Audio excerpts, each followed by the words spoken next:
O Dr. Francisco de Biasi é médico pela Universidade Federal do Rio de Janeiro, especializado em neurologia e neurocirurgia com o Dr. Paulo Niemeyer do Rio de Janeiro. Ele é pós-graduado em neurocirurgia pela PUC-Rio, é o único Grand PhD da América do Sul, título concedido pela World Information Distributed University da Bélgica, desculpe o inglês, onde é full teacher, é professor pleno, é professor honorário da Albert Schweitzer International University da Suíça, professor de pós-graduação de curso de Psicologia Transpessoal e Ciências Holísticas do Centro Universitário Geraldo de Biasi, é neurocirurgião e neurologista da Santa Casa de Misericórdia em Barra do Piauí,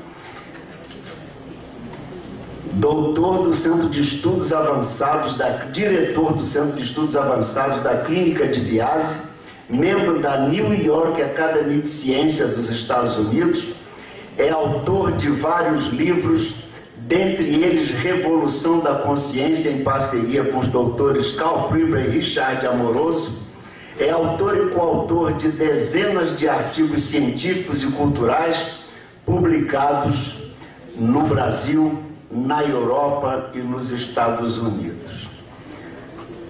Companheiros, com vocês, o professor, doutor, Grand PhD, Francisco de Biasi.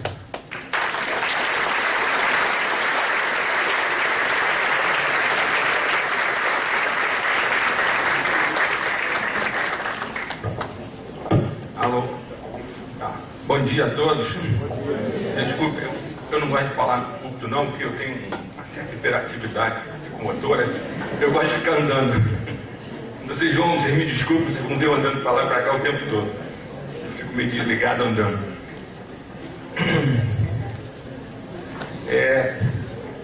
Tudo isso que vocês estão vendo aí, na verdade, eu sou médico, viu? E meu trabalho no dia de Universidade Holística, eu vou adorar. Obrigado, gente.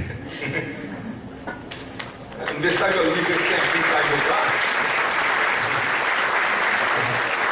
A Marilena está ali, a diretora, Maria da Fé, né? Aliás, isso é uma coisa interessante, porque a Universidade Holística é onde nos últimos 20, 30 anos, em vários lugares do mundo, esses assuntos, vamos dizer assim, proibidos, entre aspas, dentro das academias, das universidades oficiais, foram onde esses assuntos começaram a serem debatidos.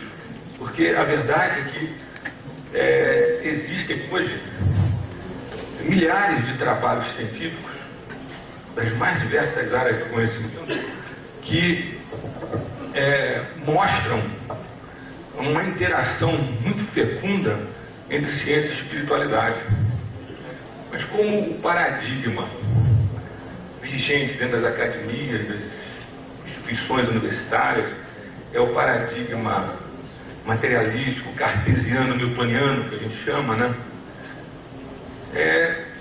Sempre se despreza esse monte de trabalhos, apesar de estarem publicados em revistas científicas importantes. Simplesmente não se fala nessas coisas, porque falar nisso tudo implicaria em se fazer uma mudança paradigmática. Em vez de se falar de uma forma reducionista, fragmentadora, só usando a ciência newtoniana, da física newtoniana do século XIX, não se fala nada do que a ciência que mudou o século XX, que foi a física quântica e a relativista, introduziu, que mudou tecnologicamente tudo que nós somos, né? Hoje eu posso estar aqui falando, projetando com um computador, vocês estão usando celulares, no hospital nós temos ressonância, tomografia, e tem satélites transmitindo televisão para todo mundo, porque existe a física quântica. Então é importante se ter essa concepção para entender que toda a revolução tecnológica que nos deu tudo isso que a sociedade da informação está permitindo é um paradigma mais abrangente, é um paradigma holístico, no sentido de que é distribuído, porque além da ciência em si, é um paradigma que mostra uma interconexão de tudo no universo. Vocês vão ver, vou mostrar isso. E a definição desse novo paradigma holístico, que introduz a espiritualidade em todos esses debates, é de que ele é um paradigma que tem a ciência como base, porque sem a ciência a gente não pisa com o pé firme em lugar nenhum. O método científico permite a gente ter certeza do que está fazendo, né? Mas além da ciência, entram as filosofias, tanto orientais quanto ocidentais, as mitologias, as artes e a espiritualidade. Isso dá uma abrangência muito maior, uma visão de mundo muito maior acerca de tudo, acerca do nosso posicionamento como pessoas, como homens e mulheres dentro desse universo, do que é esse universo, o que nós estamos fazendo aqui. Então o que eu vou mostrar para vocês hoje é uma tentativa que eu venho fazendo nos últimos 30 anos, venho publicando isso no mundo inteiro, me deu um certo reconhecimento nos meios científicos mundiais, daí esses títulos aí, é que com esse conhecimento é possível integrarmos perfeitamente ciência e espiritualidade. A espiritualidade passa a ser entendida até cientificamente, vocês vão ver, sem que isso desmereça a espiritualidade. Passa a ser uma disciplina como qualquer outra, porque nós sofremos aqui no Ocidente uma situação meio esquizofrênica, em que a partir do Renascimento, com a criação do método científico, e logo depois com uma filosofia cartesiana de Descartes, que separou corpo e mente, homem do universo, aquela coisa do cogito ergo sum, né? Penso, logo existo. Existe a res cogito, a res pensante, a coisa pensante, e a res extensa, que é a res material, a coisa material. Isso separou completamente o conhecimento nos últimos 300 anos. Teologia, religião, passou a ser uma coisa separada do resto dos conhecimentos. Surgiram as universidades e aí foram surgindo as ciências humanas e naturais, hoje tecnológicas, biológicas, etc. E até, por incrível que pareça, até mais da metade do século XX, mais ou menos nos anos 70, essa separação não era discutida. Então o problema da consciência, no sentido de espírito, daquilo que vem da língua latina, espírito, que na língua anglo-saxônica, em inglês, eles chamam de consciousness, diferente de consciência e de awareness, que é mais o alerta, o conteúdo da consciência. Consciousness é mais ou menos o que a gente fala como espírito em língua latina. Aliás, tem que tomar cuidado com isso, porque nos trabalhos sobre consciousness, sobre consciência nesse sentido mais amplo, quando são traduzidos para as línguas latinas, francês, espanhol, português, são traduzidos como consciência. E às vezes a pessoa confunde com essa consciência mais restrita do conteúdo da consciência mental. Bom, primeiro slide, por favor. Pode apagar essa luz aqui? Fica melhor a imagem. Bom, vim falar de ciência espiritual. Mostro uma imagem de duas galáxias se chocando, não sei qual é. O que houve? É o seguinte, isso aí não é uma imagem desenhada, não. Isso é uma fotografia, o que mostra o avanço da nossa tecnologia. Isso é uma fotografia do telescópio Hubble, que está em órbita em volta do planeta. Alguém tem aquele point laser aí? O Franklin está aí, ele estava com um. Está aqui em cima? Púlpito. É uma caneta? Ok. Vocês estão vendo aqui uma galáxia maior e uma menor, e elas estão se chocando, emitindo um feixe imenso de energia, isso se chama de quasar. E é um dos maiores feixes energéticos conhecidos pela nossa ciência. É uma galáxia situada a bilhões de anos-luz de distância. Bilhões de anos-luz de distância é o tempo que a luz leva para chegar, correndo bilhões de anos a 300 mil km por segundo. É uma distância imensurável. Pois bem, eu trago essa imagem mais para lembrar a gente o seguinte, para a gente discutir o problema da espiritualidade da ciência, dessa inter-relação. Nós estamos discutindo basicamente a nossa posição dentro desse universo. Então é preciso que a gente tenha consciência plena para que isso possa funcionar e a cabeça da gente ir mudando de paradigma, que tudo que nós somos hoje já está aqui.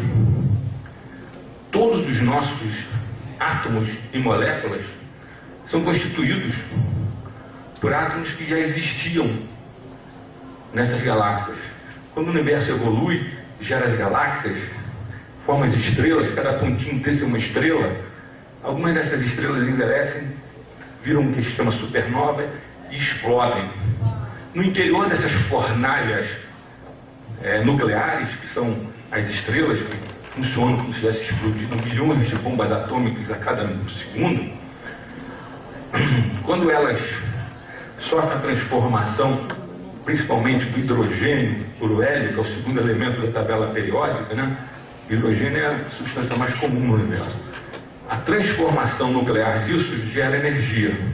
Mas essa transformação continua em outros elementos, terceiro, quarto, quinto da tabela periódica, e se forma dentro dessas estrelas carbono. Quando elas explodem como supernovas, esse carbono espalha no universo. Em alguns locais privilegiados, aconteceu aqui em volta dessa estrelinha que é o Sol, numa distância que nós estamos do planeta Terra, em volta desse Sol.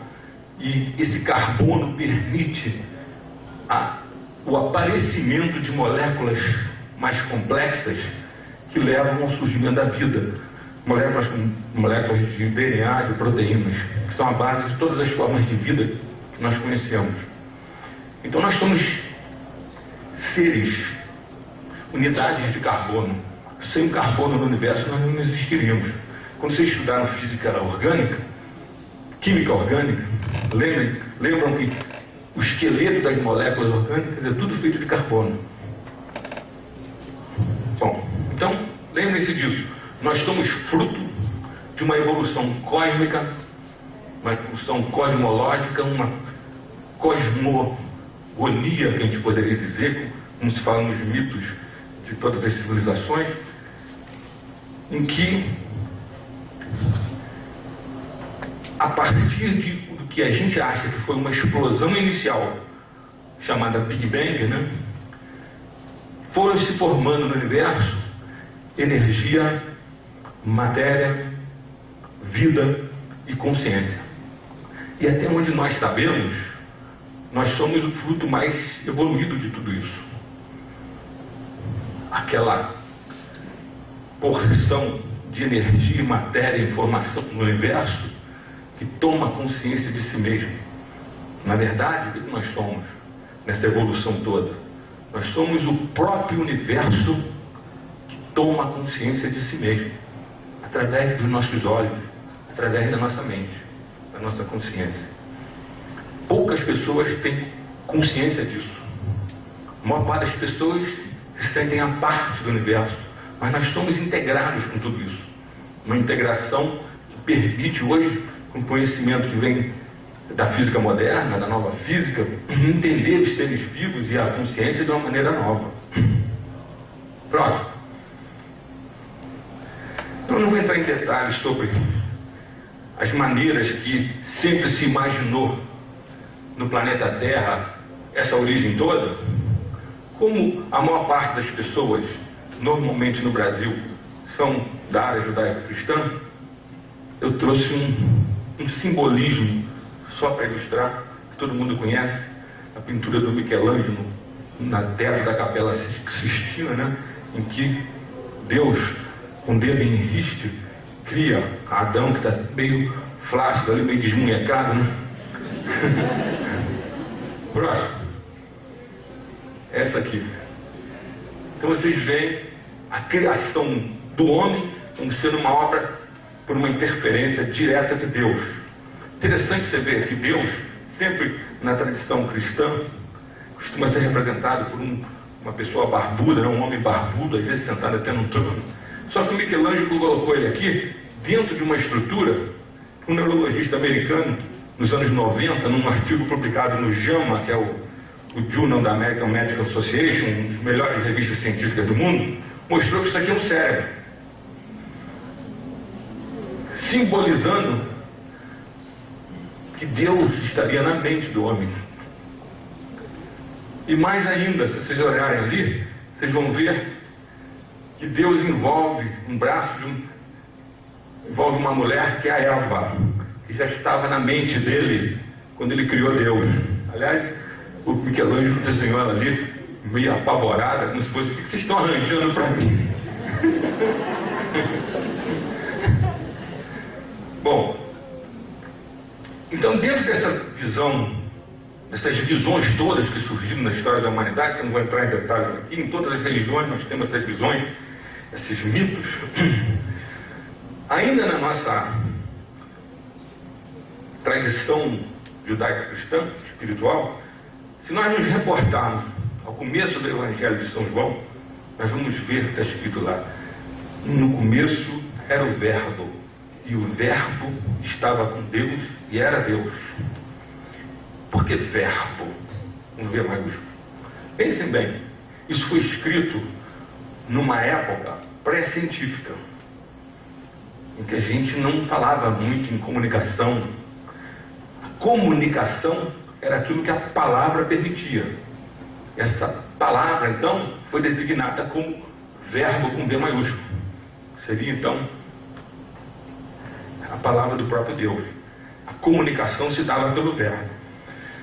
Numa era científica como a nossa, existe uma palavra e um conceito dentro dessa palavra, diferente do conceito mundano, que vocês vão ver durante a palestra como a gente vai definir, que é a palavra informação. Próximo, por favor.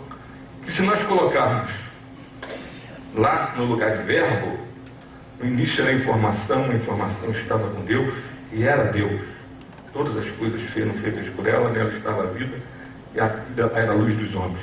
Vocês vão ver que isso permite a gente entender que pode existir um campo universal de consciência informacional, de informação, que nos religa ao universo. Próximo, por favor. O que a gente poderia chamar o mito da ciência moderna sobre tudo isso, seria de que esse campo hoje é conhecido como campo quântico informacional ou campo quântico fundamental, que é um campo de energia, de informação que existe em todo o universo. Essa história que vocês ouviram na escola, de que o espaço, o universo tem um espaço vazio, o vácuo do universo, isso é uma balela. Hoje os próprios astrônomos, astrofísicos, já estão propondo que isso seja chamado de plenum, porque é um espaço pleno de energia que a gente chama campo quântico. Esse campo é o campo que auto-organiza todo o nosso universo, desde o início dele. Ele tem uma informação que leva à auto-organização através de alguns códigos de informação que eu vou mostrar para vocês, que permite a gente chegar até a espiritualidade. E dessa maneira é um campo inteligente. Vocês vão falar: mas como um campo pode ser inteligente? Inteligência implica numa mente. Da mesma maneira que a gente chama a molécula de DNA, que existe dentro de cada uma das 7 trilhões de células do corpo de vocês, no núcleo de cada célula existe uma molécula de DNA. E ela tem uma linguagem, que é a linguagem da vida, a linguagem genética, de 4 letrinhas. Essa linguagem é inteligente, porque a partir dela se auto-organiza todo o nosso corpo e toda a vida no planeta. Então é uma molécula inteligente. Da mesma maneira que esse campo auto-organiza o universo é inteligente nesse sentido. Próximo. Esse campo quântico, só para ilustrar isso, eu vou ter que fazer um breve parêntese no começo para falar umas coisinhas de física quântica, holográfica para vocês, para poder chegar até a interação nossa com o universo e a espiritualidade. Esse campo é uma entidade física fundamental, um meio contínuo presente em todo o espaço, que toma às vezes a forma de quanta ou partículas. Quanta foi um termo criado em 1900 por um cara chamado Max Planck, para mostrar que tudo a nível quântico, a nível de partículas subatômicas, se manifesta por meio de pacotes energéticos. Não é? Se achava pela física antiga, newtoniana, que a energia era contínua, mas ela não é. Ela se manifesta através de pacotes energéticos. Depende das órbitas dos elétrons nos núcleos dos átomos, em volta dos núcleos dos átomos. Esse campo é responsável pela criação de todas as partículas subatômicas e suas interações. E cada partícula corresponde a um campo diferente. Campo é fácil de entender, gente. É aquilo que você sente quando pega um ímã. Você pega um ímã e coloca os dois polos iguais, positivos, um contra o outro, você tenta colar um com o outro e não consegue, porque tem uma força repulsiva. Você sente que tem um campo ali empurrando. Se vocês quiserem ver esse campo, coloque um ímã em cima dele, uma folha de papel, pegue uma palha de aço, um bombril, e mexam ali para sair uns pedacinhos da palha de aço ali em cima, vocês vão ver o campo desenhado em torno do ímã.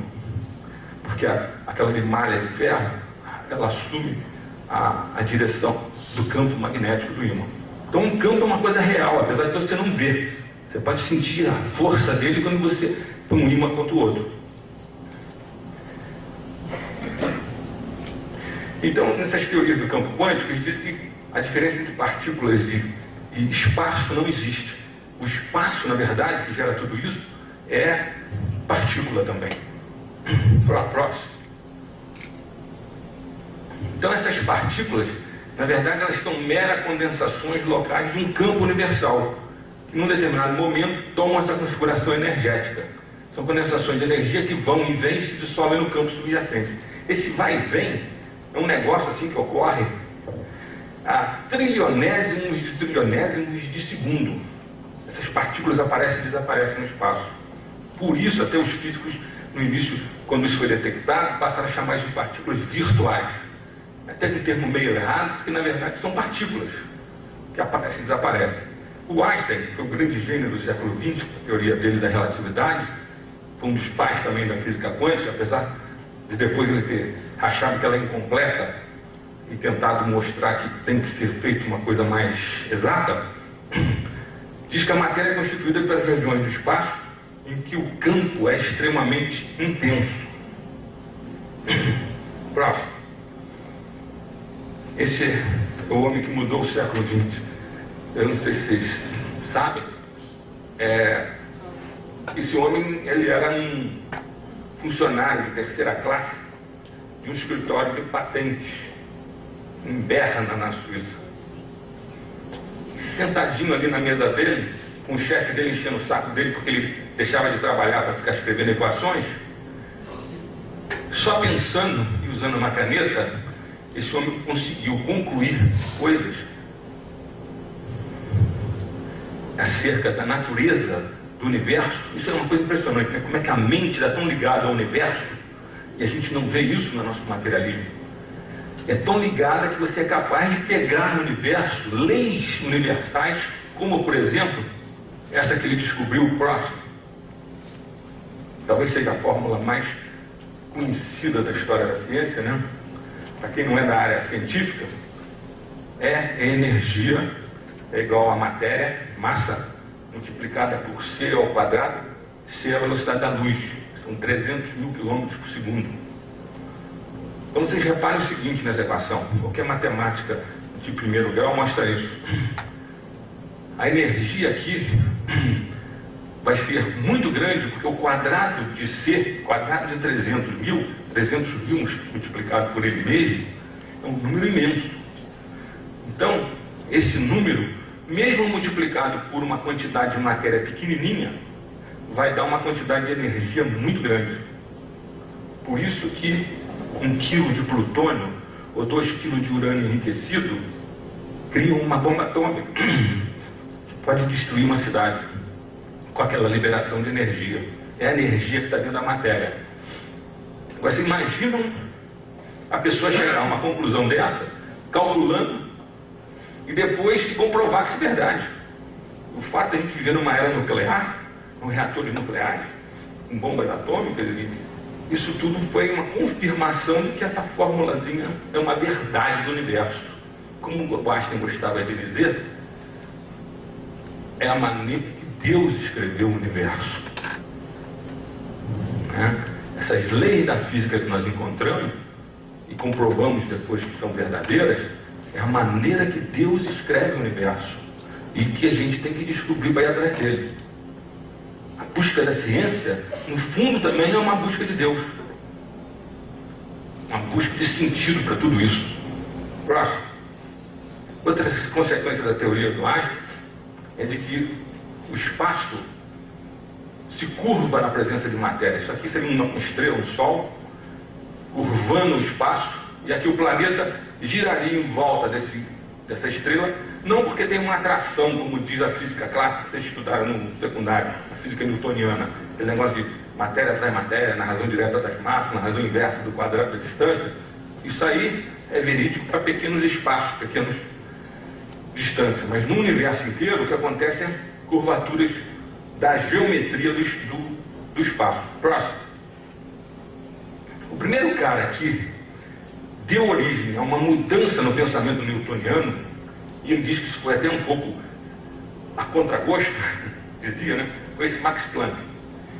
Ele é um troço surpreendente que o início da teoria quântica, foi o cara que descreveu a teoria quântica, pode ser determinado com uma surpreendente precisão. O início da tarde de domingo, 7 de outubro de 1900, quando o Max Planck, da Universidade de Berlim, tentava compreender como a energia radiante emitida por objetos quentes variava com a temperatura. Vejam bem, gente, 7 de outubro de 1900, na tarde de domingo. Você vê o que é a preocupação de uma pessoa em querer realmente descobrir as leis de Deus que estão na natureza. Ele não vai ficar na tarde de domingo, como a maior parte dos brasileiros, tomando cerveja e comendo churrasco. Não. Ele está preocupado com coisas mais profundas e corre para o laboratório dele e descobre uma coisa que mudou o nosso mundo. Planck queria encontrar uma fórmula elegante que pudesse funcionar em qualquer circunstância para medir essa energia radiante emitida por objetos quentes variando com a temperatura. E descobriu que só teria sucesso fazendo uma hipótese insólita, que o calor e a luz não são contínuos, mas emergem dos objetos em pacotes. Esses pacotes se chamam de quanta, que é a palavra latina para quantidade. E daí nasceu a física quântica. Aqui vocês estão vendo Planck dando um prêmio aqui para o Einstein, no atual Instituto Max Planck de Berlim, na Alemanha, um dos maiores universidades e centros tecnológicos do mundo. Próximo. Bom, aí nos anos 20 e 30, um grupo internacional de físicos elaborou toda uma física baseada nisso, que é a física quântica. O modelo que virou o modelo oficial, que até hoje é considerado o modelo oficial, é chamado modelo de Copenhague, ou a interpretação estándar de Copenhague, que foi elaborada pelo Bohr, que criou aquele modelo atômico que a gente estuda na escola, que parece um sistema solar em miniatura. E um outro cara importante foi o cara chamado Schrödinger, vocês vão ver já quem é, que criou uma equação que é a equação básica da física quântica, que mostra que o estado de um sistema quântico é determinado que eles chamam de função de onda. O que é isso? São quantidades matemáticas abstratas, fruto de cálculo, com todas as propriedades e características das ondas. Como eram quantidades matemáticas que pareciam com as matemáticas das ondas que a gente normalmente tem nos estudos de física, então se passou a chamar de velocidade da luz, C. Então ele não podia admitir que alguma coisa no universo pudesse ser mais rápido que a luz, mais de 300 mil km por segundo. Como o Bohr falava em não localidade, em informação instantânea, ele teve que ir contra e criou então todo um caminho novo, uma ideia de que a física quântica seria incompleta. Isso persiste ainda até hoje. essa briga, porque para que a teoria do Bohr seja viável, é preciso que se descubra uma partícula que é prevista nos cálculos, chamada bóson de Higgs. E isso poderia ter sido descoberto com esse acelerador enorme que existe debaixo da fronteira da Suíça com a França, o LHD, né, Large Hadron Collider, em que eles conseguem uma quantidade de energia nas colisões entre os prótons lá, teria que fazer surgir essa partícula, que é a partícula que daria matéria a todas as outras. Por causa disso, até chamada da partícula de Deus. Só que essa partícula não apareceu nesses últimos 2 anos. Então, já se chegou à conclusão, está saindo nas revistas científicas, que esse modelo é um modelo só aproximativo. Na verdade, o modelo tem que ser alterado. Mas existem outros modelos na física quântica. Ela não é um modelo só. Vocês vão ver já. Próximo. Bom, essa interpretação, essas ondas de probabilidade, segundo Capra, não representam probabilidade de coisas, mas probabilidade das interconexões serem feitas entre os átomos. O Capra, para quem não conhece, escreveu um livro que virou um best-seller mundial nos anos 70 e 80, chamado O Tao da Física, Tao de Taoísmo, caminho. Na filosofia chinesa antiga, Tao é o caminho, né? Esse livro mostrou que existe uma inter-relação muito próxima, um paralelismo muito próximo entre o que a física quântica diz hoje, e a física relativista, e o que está descrito nas filosofias das grandes tradições espirituais da humanidade. No hinduísmo, no budismo, no cristianismo, no judaísmo, no taoísmo. Tudo que eles falam tem a ver com o que a física quântica está descobrindo. Se vocês puderem ler, um livro não matemático, maravilhoso, que até hoje está sendo vendido. O Tao da Física. Acho que no Brasil é da editora Pensamento, ou da Cultrix, é junto. Próximo. Bom, isso é importante de falar. Nessa interpretação existe um fenômeno que os físicos não conseguem explicar direito até hoje. Eles chamam de colapso da função de onda. Vocês olham que coisa louca. Função de onda, como vocês viram, é uma abstração matemática. É um cálculo matemático que dá uma função de onda. E eles começaram, nos experimentos, a ver que havia uma inseparabilidade entre os sistemas quânticos. Eles não podiam ser separados dos sistemas de medição e do observador, que existe uma unidade entre o observador, o processo de observação e o observado. Quando eu faço um experimento, a minha consciência entra na jogada. Eu, o observador, o processo de observação, o microscópio, o telescópio, e o observado são uma unidade indivisível. Formam uma unidade indivisível. E quando você observa e mede a coisa, faz a medição, nesse instante, de um reino quântico de probabilidades que essas equações do Schrödinger dão, você então passa a ter uma realidade tridimensional do nosso mundo normal aqui, que seria newtoniana de física clássica.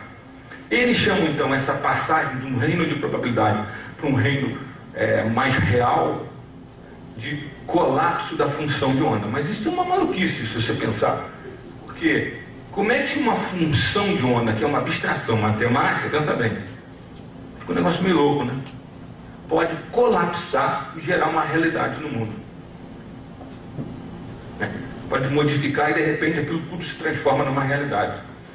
Mas isso pegou, e aí passou a se entender que a consciência entra na jogada. Como o cálculo é fruto da consciência humana, então se deixou que a coisa andasse.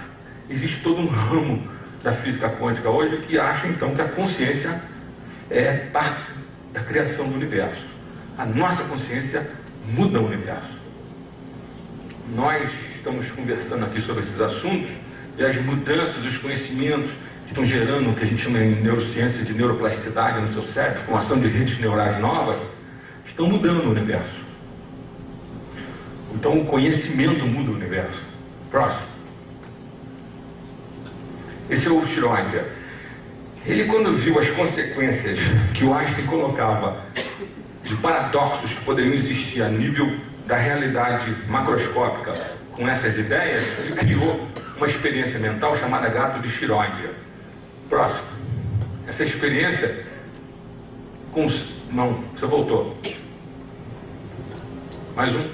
Essa experiência consiste no seguinte: um emissor de radiação que emite ao acaso, um detector de radiação aqui, um contador Geiger, né?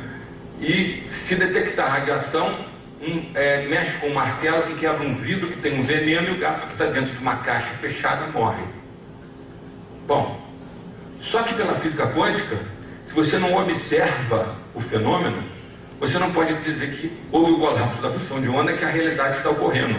Então, ele teria que estar existindo, esse gato, em um monte de probabilidades entre vivo e morto ao mesmo tempo. Olha que maluquice. O Schrödinger mostrou que isso era uma maluquice.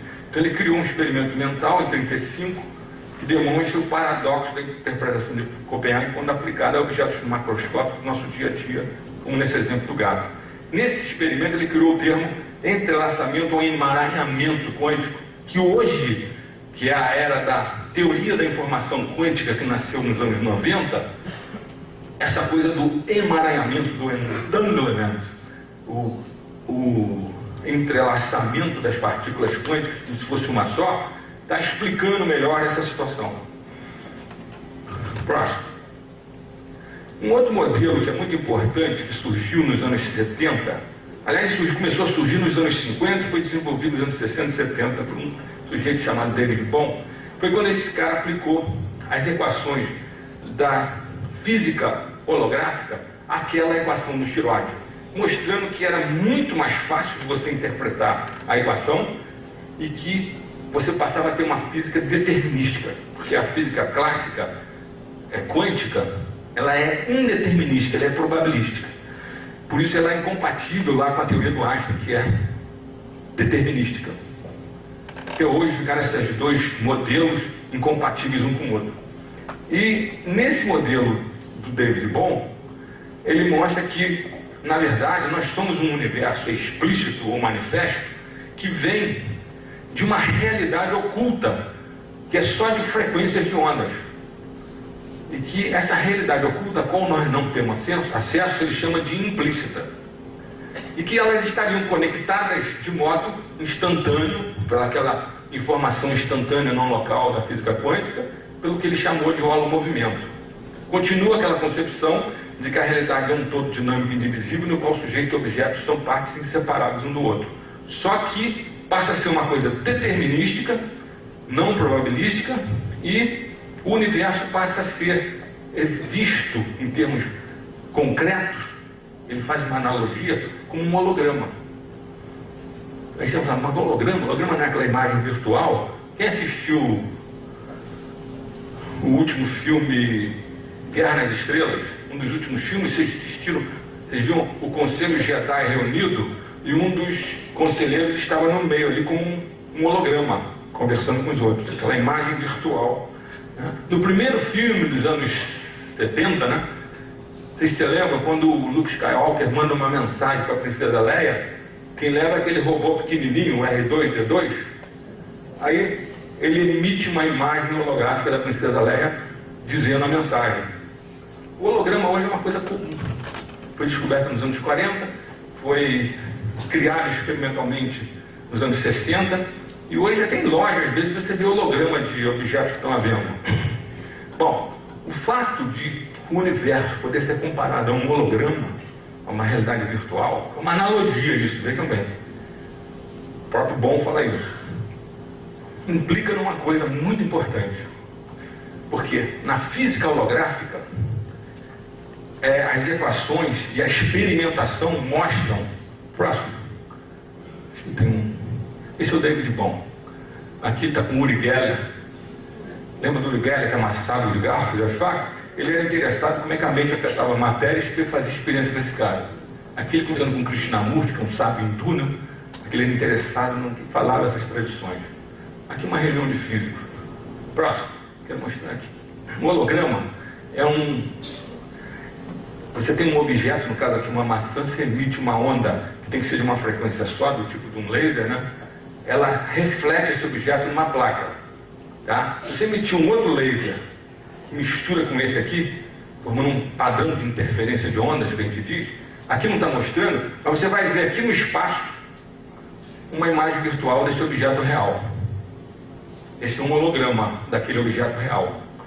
Mas o que eu quero dizer aqui, da importância do holograma, é o seguinte: é que nesse sistema físico, cada parte do sistema contém a informação do todo. Vejam bem, cada parte do sistema tem a informação distribuída do todo. Então nessa placa aqui, tem a informação do todo distribuída nela. Se eu quebrar essa placa aqui em 50 pedacinhos, cada um desses pedacinhos vão emitir uma maçã inteira, e não pedaços da maçã. Se eu botar 200 pedacinhos, continua emitindo a maçã inteira. A única coisa que pode ocorrer, se você fizer muitas fragmentações, é ficar um pouco desfocado, mas a imagem, a informação sobre a imagem está ali codificada. Se o universo é assim, é um holograma, e como diz o David Bohm, que cada parte contém a informação do todo, o que nós estamos falando com isso, gente? Aquilo que as tradições espirituais vão falando há milênios, de forma simbólica e metafórica. Quando você reza o Pai Nosso, você não fala assim na terra como no céu? Você não fala o Pai está dentro de nós? Fora da nossa tradição judaico-cristã, nos Upanishads, no hinduísmo, eles não falam tudo que está dentro é igual a tudo que está fora. Os alquimistas aqui no Ocidente não falavam tudo que está em cima é igual a tudo que está embaixo. Vou lembrar aqui de umas coisas. No budismo Mahayana, existe uma metáfora linda, que é a metáfora do colar infinito de gemas preciosas que existiria em cima do castelo do deus Indra, e que esse colar teriam as gemas dispostas de uma tal maneira que cada uma delas refletiria todas as outras ao mesmo tempo. Isso é um sistema holográfico, que a informação tem toda a parte do sistema. Então nós já estamos falando isso de forma metafórica e simbólica há milênios, em todas as tradições espirituais. Nós estamos alcançando agora uma maneira mais racional, mais cognitiva de explicar isso com toda a nossa física computadorizada, matemática do século XX e XXI. E isso é que está permitindo que a gente entenda a espiritualidade de uma maneira nova, como vocês vão ver. Próximo. Existem outros modelos que eu não vou entrar em detalhe. O modelo dos multi-universos, o modelo do Heisenberg, o modelo Bootstrap, mas são detalhes. Esse negócio do universo quântico holográfico, o cara que descobriu o holograma é o Dennis Gabor. Mostrou que da dimensão de frequência, que a gente chama de espectro de frequência, dimensão espectral, você pode reconstruir matematicamente, experimentalmente, um objeto virtual, no caso é o holograma, nas dimensões espaço-temporais. Isso está ocorrendo a todo momento quando nós estamos olhando. Isso já é comprovado experimentalmente. Eu estou olhando para vocês aqui, o que está acontecendo? Eu tenho um monte de formas aqui e um monte de cores da roupa de vocês. Cada forma e cada cor corresponde a uma frequência de onda diferente, que vai imprimir uma informação nos neurônios da minha retina. Se cada miradinha que eu desse com o meu olho, os meus neurônios tivessem que fazer o cálculo de tudo isso a todo momento, não haveria neurônios suficientes para calcular tudo isso. O que os neurônios fazem? Eles pegam isso tudo e fazem um cálculo que dá um resultante, uma frequência de onda resultante. Isso é uma coisa que já foi descrita desde o século XVIII por um matemático francês chamado Fourier, conhecido em matemática como transformações de Fourier. Você pega um monte de ondas, soma elas todas e dá uma resultante. É o que acontece com o piano, por exemplo. Quando você toca o piano, cada corda daquela vibra numa frequência diferente. A soma de todas elas é uma resultante que você está ouvindo como música. Você pode calcular essa resultante pelas transformações de Fourier. Bom, então, está muito complicado isso? Não. Está dando para entender? Então, essas ondas todas que entram aqui na minha retina, o meu neurônio faz um cálculo e dá uma resultante. Essa resultante é que vai entrar pelo meu nervo óptico como um pulso digital e vai lá na região occipital, que é a área de visão do cérebro, onde vai ser integrado com outras informações.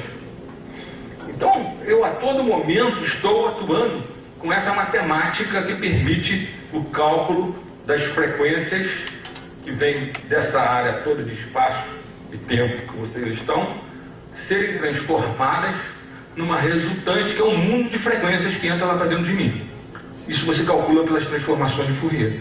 O que o Gabor fez foi mostrar que o cálculo inverso é possível. Dessa resultante eu posso calcular de novo tudo que está no espaço-tempo. Só que quando eu faço isso experimentalmente, eu crio uma imagem virtual, que é o holograma. Uma imagem bonzinha de vocês todos no espaço. Só que é virtual. Posso passar a mão por dentro dela. Entendeu? Então o holograma permite isso. E se o universo é holográfico, como o David Bohm vem mostrou que ele já morreu, realmente a informação do todo está em cada parte. Se eu sou uma pessoa que tem uma consciência sobre esse universo, eu tenho a consciência da informação do todo o universo. Como que a gente pode chegar a essa informação total? É o que a espiritualidade vai mostrar. Chega nisso no final. Aqui, detalhe. Próximo. Bom, então, para terminar essa introdução de física quântica, Brain Core, Cérebro e Core. Isso aí é a capa de uma revista que saiu agora. Eu venho publicando muitos trabalhos sobre esse assunto. Essa revista Brain Core saiu, uma revista eletrônica, que sai só na internet. Saiu agora e eles entraram em contato comigo que queriam colocar no primeiro número um trabalho sobre a minha teoria da consciência, uma teoria holoinformacional da consciência, porque permite a conexão com o universo. E aí eu peguei a capa deles lá para fazer esse slide. Unidade de todas as coisas, isso é uma consequência da não localidade, da informação instantânea. Tudo no universo está conectado, instantaneamente. Então a natureza se apresenta como uma vasta e complexa rede de inter-relações entre as várias partes do todo, e essas inter-relações sempre incluem o observador de modo essencial. Não há separação entre eu, observador, e o universo. Nós somos parte desse universo inseparável. E o que você faz com a sua consciência muda o universo. Próximo.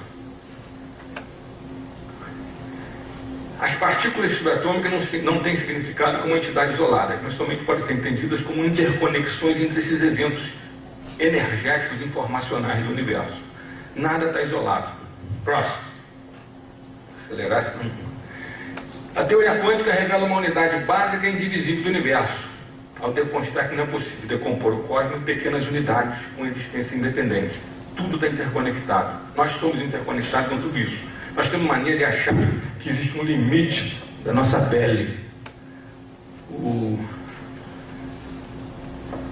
psicólogo de Harvard, que introduziu o Zen budismo no Ocidente, de uma forma mais intensa, é que falava isso, que a gente acha que é separado pela nossa pele do universo. O Alan Watts, que o cara chama. Na verdade, nós não temos essa separação. Isso é uma fantasia nossa. O Pierre Weiler chamava isso de fantasia da separatividade. Como se você fosse separado do universo. Não é. Basta você ver todos os ciclos biogeoquímicos de inter-relação dos seres vivos com o planeta, a ecologia toda, que mostra que só a sobrevivência da vida interagindo continuamente com tudo no planeta. E nós somos parte dessa vida. Próximo.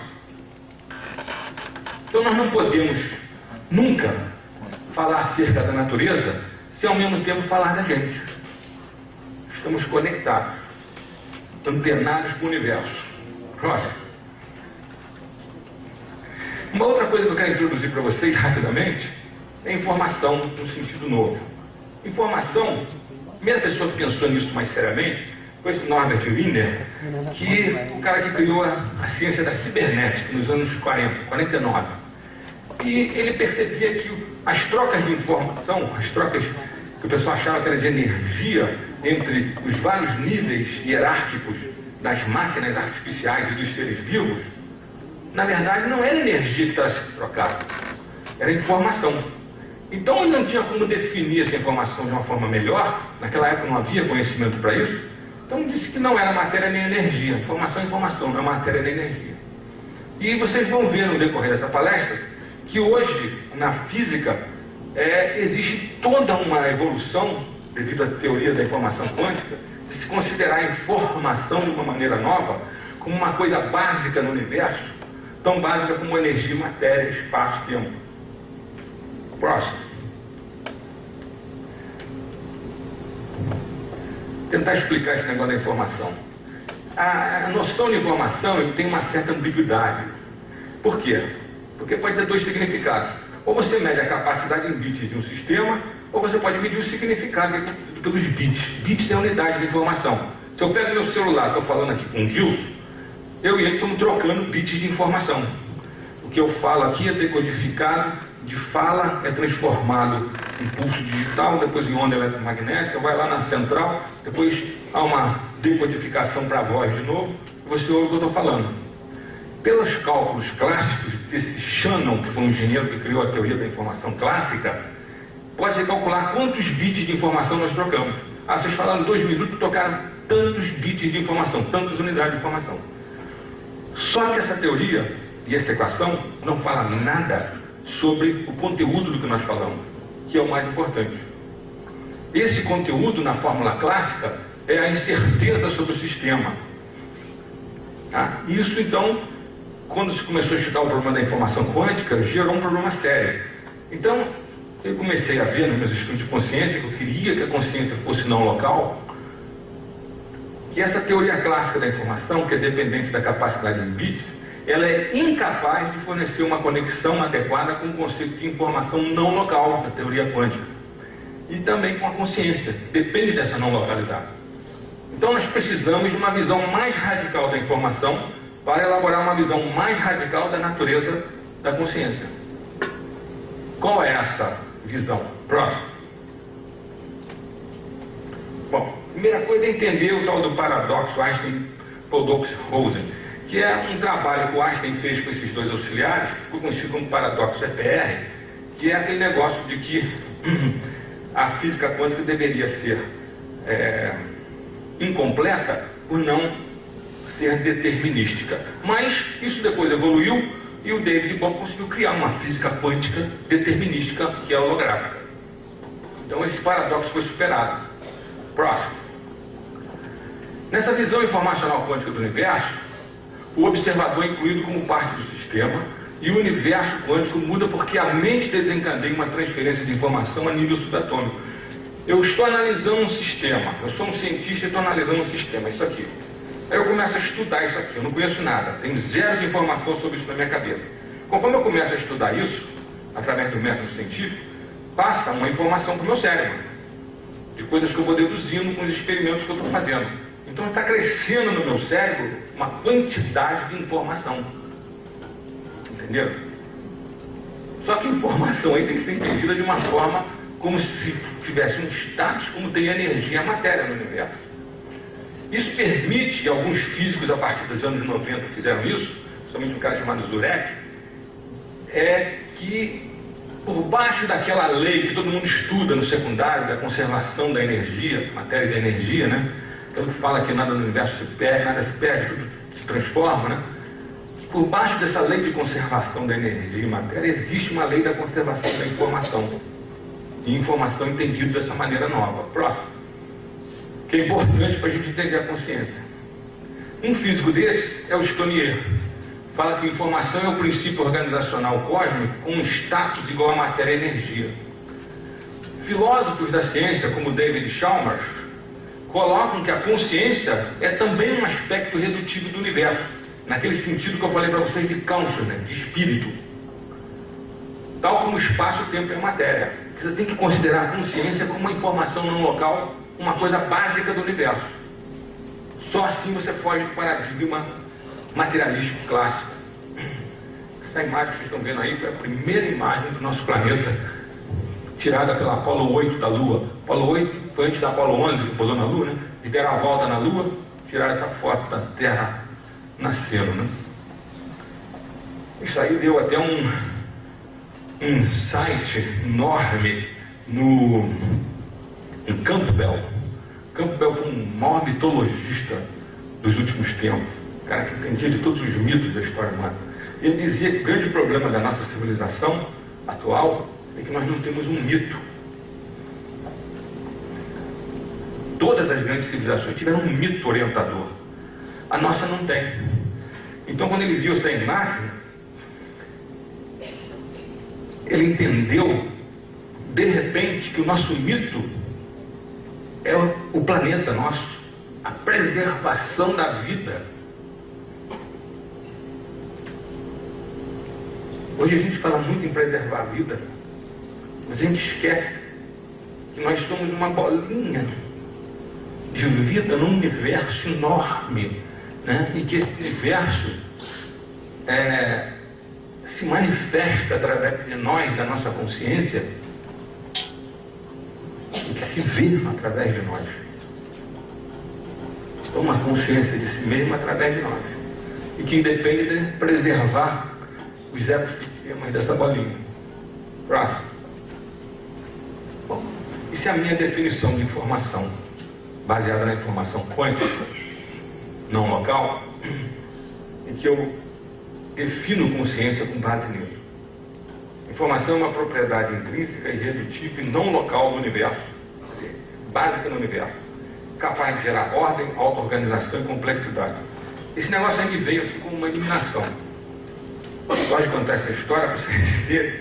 Primeira vez que eu fui apresentar um trabalho sobre consciência não local, informacional, fora do Brasil, foi num congresso internacional em Portugal, na Universidade de Lisboa.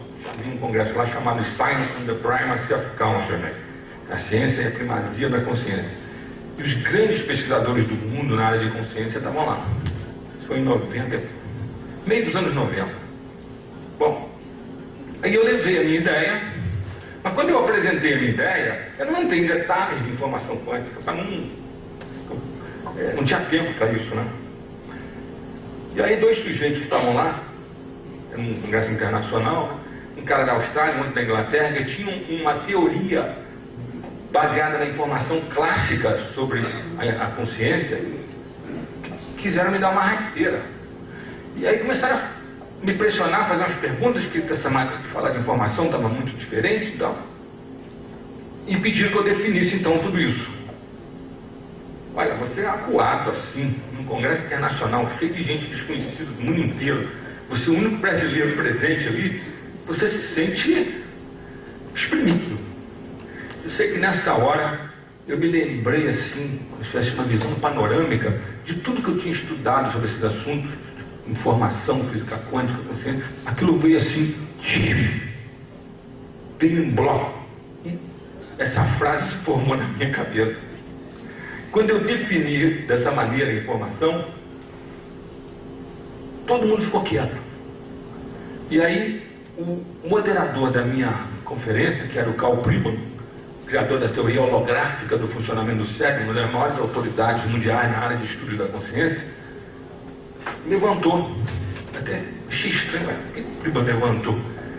Veio caminhando na minha direção e me cumprimentou efusivamente, falando: meus parabéns, concordo plenamente com o que o senhor está falando.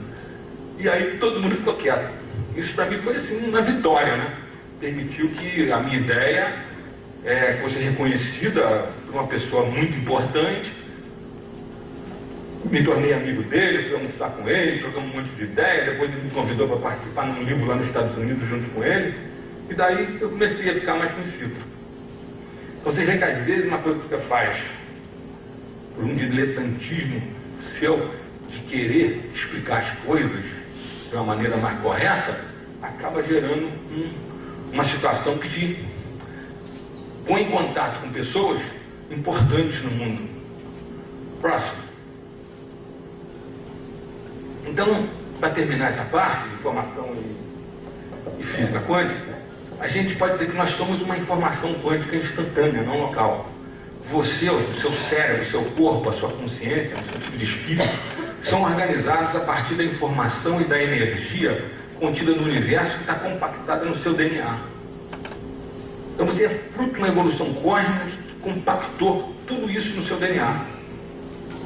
Próximo. Então, toda a inteligência do universo, bilhões de anos de conhecimento e informação que vem desde o Big Bang, gerando toda essa natureza que nós conhecemos, estão comprimidos em cada segundo da sua vida. Você é fruto dessa evolução.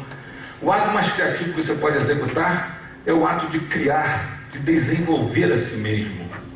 Criar a si mesmo. Quer dizer, gerar coisas novas para levar esse universo para frente. Isso é o ato mais criativo que a gente pode ter. Próximo. Esse trabalho foi publicado em vários lugares, esse detalhe. Aqui a primeira publicação na World Features, que é na Europa, em 99, e junto até com um colega que é psicólogo transpessoal lá na minha clínica. Próximo.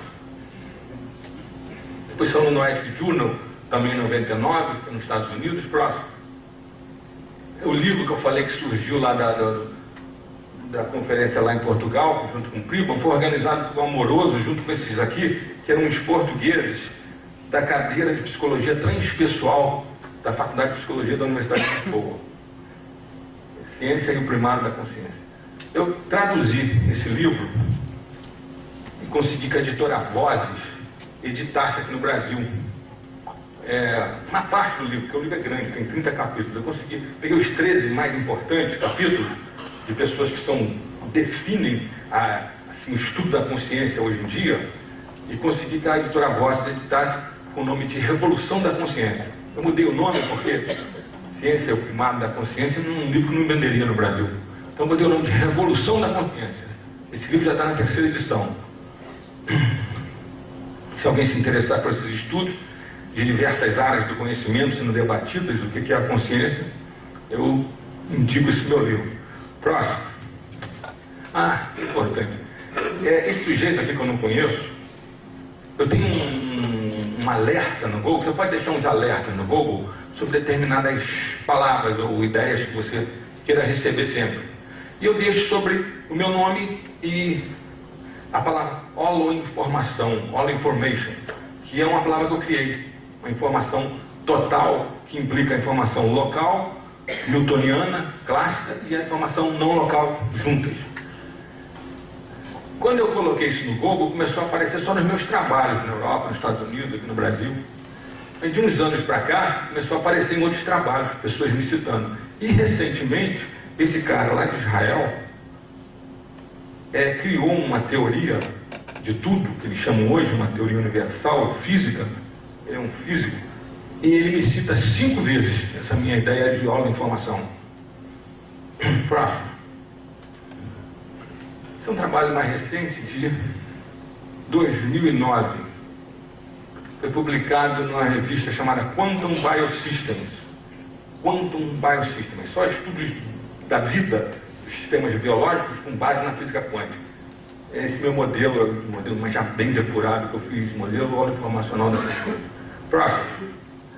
Bom, aí nós vamos entrar então em como analisar a neurociência com a física quântica.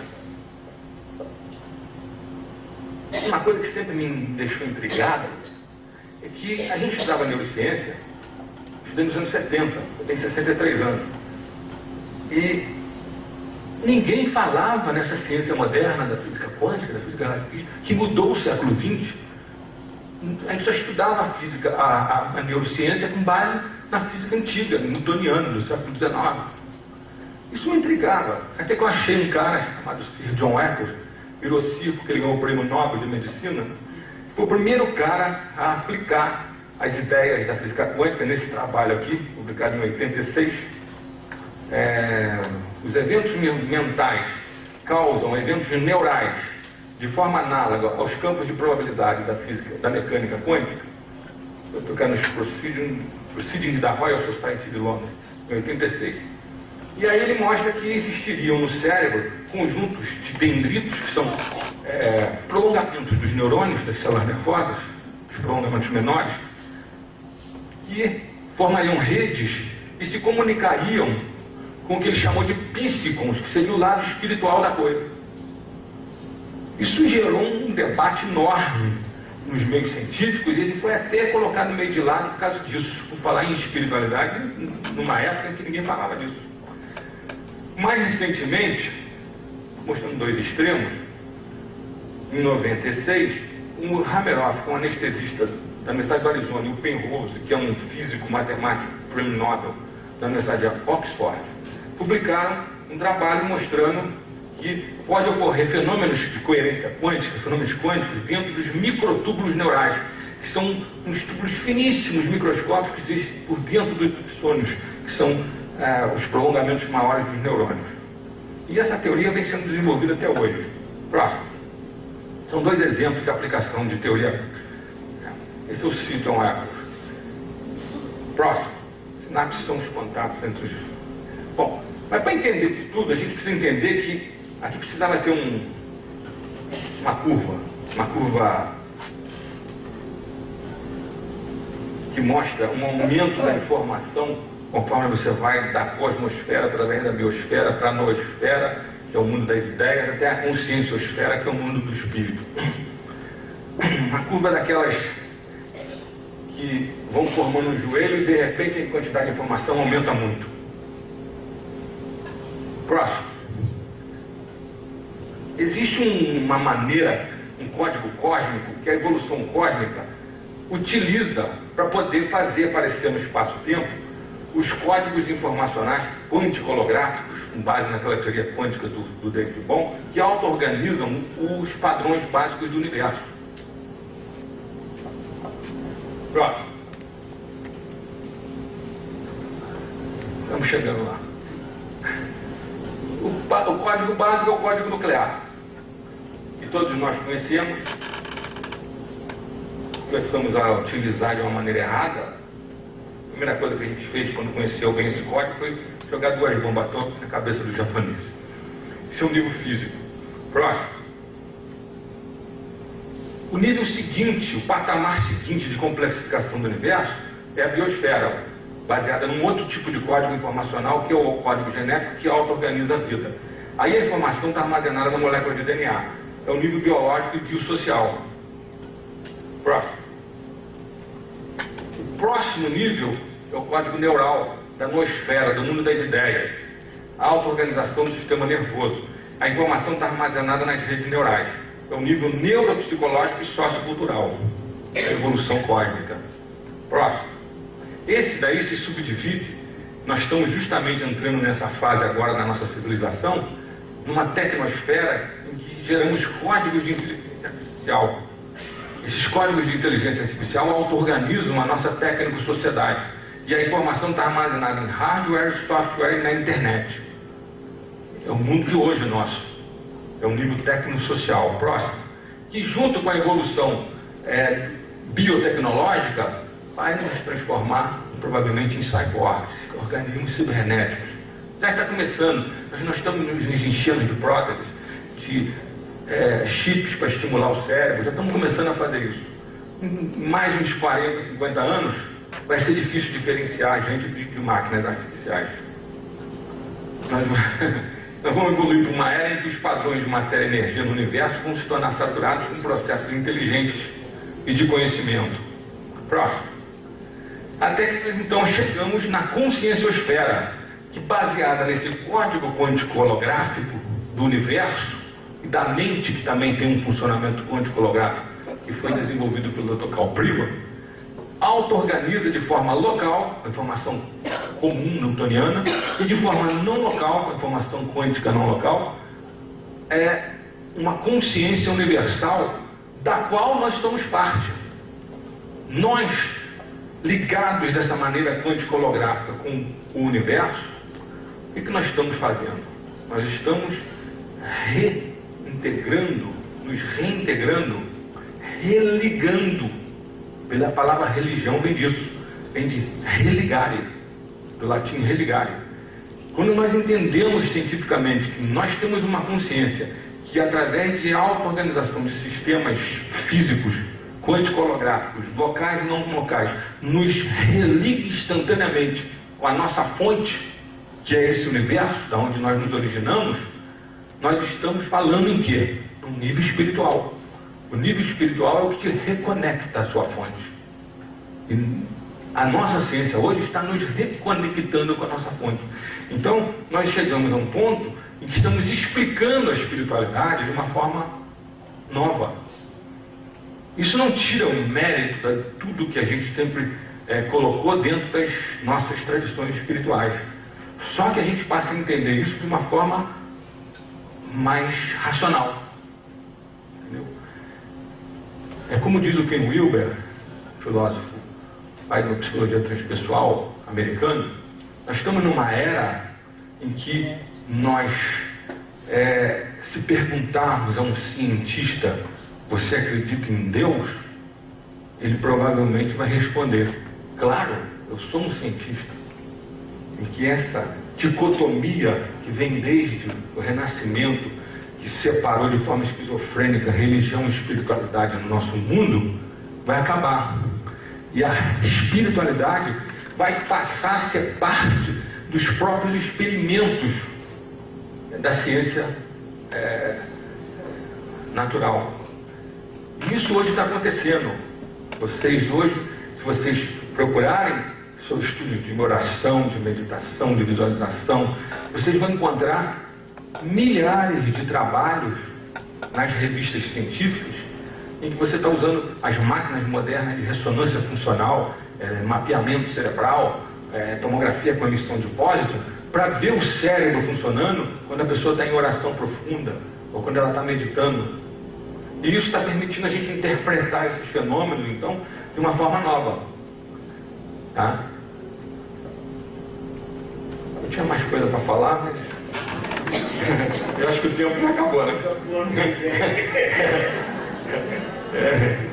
Deixa eu só terminar então. Essa concepção de que existe um nível espiritual que conecta você com o universo e pode ser explicado através de uma visão nova da consciência, eu ia mostrar em seguida para vocês agora, seria como essa visão da consciência pode ser entendida do funcionamento que a gente entende hoje quântico holográfico do cérebro. 10 minutos. Tem um intervalo agora? 5, tá bom. 5 minutos. Vamos lá, próximo. Eu vou passar. Próximo. Esse é o Carl Pribram, da teoria holográfica do cérebro. Próximo. Eu escrevi um livro com ele que está aí fora, chama-se Fronteiras da Consciência, se alguém se interessar. Ele mostra que nas redes neurais existe uma informação holográfica, que ele chama de holograma neural multiplex, que depende de neurônios de circuitos locais, circuitos pequenos, que não têm fibras longas, que são os axônios. E os prolongamentos desses neurônios, são chamados teledendron, não transmitem impulsos nervosos comuns, são ondulatórios. Funcionam no modo de frequência de ondas. Essas conexões que são horizontais na córtex cerebral permite você então criar padrões de interferência holograficoides. Você pode criar hologramas e isso mostra que a consciência pode funcionar de forma holográfica no teu cérebro. Próximo. Para quem não conhece, isso aqui é uma sinapse. O pulso nervoso vem, nessas vesículas tem neurotransmissores, que são substâncias químicas que são jogadas numa fenda chamada fenda sináptica, e esses neurotransmissores estimulam a célula seguinte. Próximo. Então o Pribram mostrou que existe um processo holográfico de tratamento da informação no córtex que funciona como as vibrações das cordas do piano. Aquele exemplo do piano que eu falei para vocês, vou repetir aqui. Próximo. É o seguinte, vou resumir isso que está aí. Eu toco um piano, 8 teclas, 8 martelos batem em 8 cordas, cada uma com um tamanho diferente. As 8 cordas vibrando com frequências diferentes sonoras se misturam e geram uma harmonia, que é o que eu estou ouvindo como música. Concorda? Isso pode ser até calculado pelas transformações de Fourier.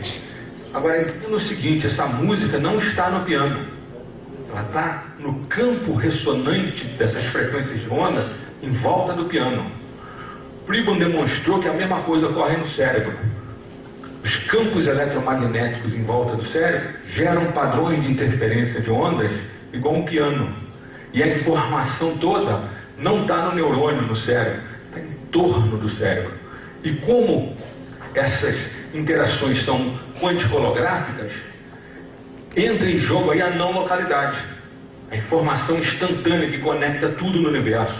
Então, isso tudo está conectando a minha mente instantaneamente com todo o universo, com todas as outras consciências. Próximo. Então, assim como a música não está no piano, mas no campo ressonante que o rodeia, as nossas memórias e a nossa consciência não estão no cérebro, mas no campo de informação quântico-holográfica que rodeia a gente, que é todo o universo. Nós estamos conectados com uma espécie de mente universal, uma mente quântico-holográfica, através de informação instantânea não local. Próximo. Então nós somos todos todo o universo. Só que devia estar grande, não sei o que aconteceu. Próximo. Isso pode pular. Próximo, isso é matemática. Próximo. Próximo. Quero mostrar uma coisa. Bom, existe uma dinâmica quântica no cérebro dos microtúbulos, que eu não vou entrar em detalhes então. Próximo. Vou passando aqui, quero mostrar uma coisa no final. Próximo. Próximo são microtúbulos. Próximo. Microtúbulos se desintegrando na doença de Alzheimer, que gera esses emaranhamentos de proteína chamada tau, que destrói os microtúbulos. Próximo. Esses caras, o Pribam, esse Yashu, Hameroff, esse cara aqui que é do Departamento de Física dessa universidade, desenvolveram uma teoria da consciência em que esses microtúbulos e os dendritos dos neurônios podem ser vistos como a internet do corpo humano. Não só o cérebro, mas todo o corpo, de uma forma instantânea de informação não local, que isso é chamado em biologia de superradiância, trocam informação, tudo entre si, todas as células entre si e todas as células com o universo. Próximo. Próximo. Se a gente juntar o Pribam com o Bohm, teoria quântico-holográfica do cérebro com a teoria quântico-holográfica do universo, nós podemos o seguinte. Próximo. Você junta o Pribam, pega o Fourier, o Gabor do holograma, a ordem implícita do Bohm. Próximo. Entende que o nosso cérebro pode estar interagindo por meio disso tudo de uma forma instantânea com uma consciência universal. Próximo. Então nós temos uma consciência que a gente chama não local, uma mente transpessoal, como se fala em psicologia transpessoal hoje, que transcende as fronteiras do cérebro, espaço-temporais, e ultrapassa os limites da localidade física clássica. Ultrapassa o cérebro, os limites da pessoa, então comporta-se como uma mente transpessoal que transcende os nossos limites pessoais e interage continuamente com todo o universo. Nós estamos interagindo continuamente com todo o universo. Próximo. Então, matéria, vida e consciência formam uma unidade com esses processos informacionais interagindo por meio de relações não locais, instantâneas, que são holísticas, distribuídas, internas à própria estrutura do universo, e simultaneamente por meio das relações locais, mecanicísticas, externas da física clássica. Isso eu chamo de holoinformação. Próximo. Isso é uma extensão do que o Eccles fez e que o Pribam está fazendo. Acho que nós escrevemos um livro junto em homenagem ao Eccles, esse livro que está lá fora. Próximo. Próximo. Próximo. Próximo. Quero chegar aqui. Mais um. Então, existe uma consciência universal do qual nossa mente é um subsistema parecido com um holograma. O holograma é uma analogia, porque o holograma é uma coisa muito estática e essa estrutura não local é dinâmica. Então, é um subsistema de um holograma universal que está acessando e interpretando esse universo holográfico. Nós somos esse campo holoinformacional de consciência e não observadores externos a ela. O paradigma materialístico nunca conseguiu explicar a consciência, o que é chamado em filosofia da ciência de hard problem, problema difícil da consciência, porque tem um problema físico da consciência no cérebro, mas não é a mesma coisa do que eu tomar consciência da rosa que está na minha mão. A rosa que está na minha mão não são as imagens que eu estou vendo no cérebro na ressonância funcional. É uma outra coisa, um fenômeno, uma coisa fenomenológica. Isso é chamado em filosofia da ciência de hard problem, problema difícil.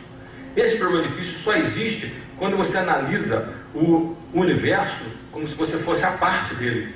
A partir do momento que você entende que você é o universo, que você é essa consciência universal, como Cristo fala na Bíblia, vós sois deuses, na hora que você entende que você é Deus, tudo isso está dentro de você, acaba o problema. Nós podemos entender que nós somos esse campo de holoinformação e não observador externo a tudo isso. Isso é ser espiritual, porque isso está nos reconectando à nossa fonte, que é essa inteligência universal, que deu origem a todo esse universo que nós estamos começando a molhar os pés nas águas desse oceano cósmico, como dizia o Carl Sagan na série Cósmica. Então a nossa civilização tecnológica atingiu um nível agora que nós estamos conhecendo as leis do universo e começando a molhar os pés no oceano cósmico. Isso é uma coisa sem fim. É um conhecimento sem fim que vai nos mostrar qual é essa verdade que existe por trás disso tudo. E se realmente nós somos deuses. Muito obrigado.